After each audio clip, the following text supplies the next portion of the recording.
నా ప్రియమైన ముస్లిం సోదరులందరికీ రంజాన్ శుభాకాంక్షలు. ఈద్ ముబారక్.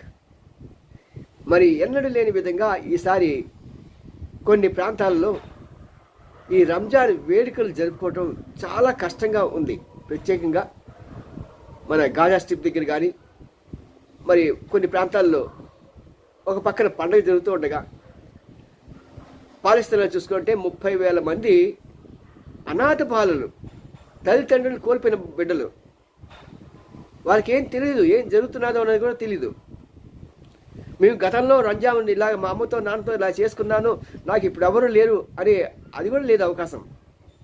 మరి అలాంటి ఈ దుర్భర పరిస్థితుల్లో వాళ్ళు ఏదో రకంగా వారి యొక్క ఆనందాన్ని, ఈ పండుగని జరుపుతూ ఉండగా వారు వచ్చే సంవత్సరానికైనా శాంతి సమాధానంతో ఉండాలని మేము కోరుకుంటున్నాం.